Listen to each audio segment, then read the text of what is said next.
सांसें भी काफ़ी तेज़ करता हूँ, मगर राइट हेमिस्फीयर में और लेफ्ट में अब बड़ी तेज़ी से बदलाव होता है और कभी कोई भय भी लगता है। तो मैं समझ नहीं पा रहा हूँ, मेरा इतना अध्ययन नहीं है, तो आपका मार्गदर्शन चाहिए हमें। जो हम जब आप ध्यान में जाते हैं तो राइट और लेफ्ट हेमिस्फीयर में कई सारे चेंजेज होते हैं जिससे आपको भय लगता है, ये कह रहे हैं ना? तो इसको कंटिन्यू रखें हम, मतलब हम बैठ जाइए।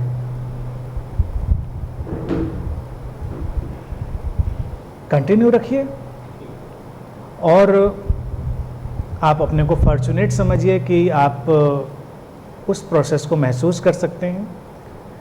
ट्रांसफॉर्मेशन जब आता है तो हमारे फिजिकल प्लेन पर भी आता है और ऑब्वियसली राइट और लेफ्ट हेमिस्फीयर में बहुत सारा चेंजेज होता है। ध्यान के दरमियान हमारे मस्तिष्क में बहुत सारे चेंजेज होते हैं और हमारा जो तर्क का, भावना का जो सारा गड्ढमड चीज़ें हो चुकी होती हैं वो एक बार प्रोसेस होकर बैलेंस में जा रही होती हैं।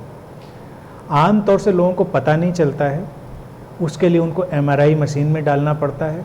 लेकिन अगर आपको ऐसे ही अपनी सजगता से पता चल रहा है तो आपको इसके लिए ग्रेटिट्यूड फील करना चाहिए एग्जिस्टेंस के प्रति और अपने को फॉर्चुनेट समझना चाहिए कि आप इतनी अवेयरनेस को अपने अंदर पा रहे हैं कि उसको महसूस कर रहे हैं कि ऐसा हो रहा है, जबकि होता है।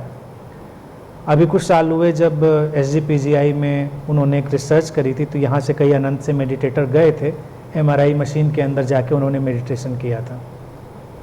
तो उन्होंने उनके लाइव स्कैन किए थे MRI मेडिटेशन के ड्यूरिंग ही, तो उसमें ब्रेन में क्या चेंजेज होते हैं ड्यूरिंग मेडिटेशन वो देखना चाहते थे। तो बड़ा इंटरेस्टिंग आया था, फिर रिसर्च उन्होंने पब्लिश भी करी थी अपनी, इंटरेस्टिंग था। तो ये सब चीज़ें एक्टिवेट होती हैं क्योंकि हमारा जो ब्रेन है वो इंस्ट्रूमेंट है, कैरियर है हमारे चेंजेज का।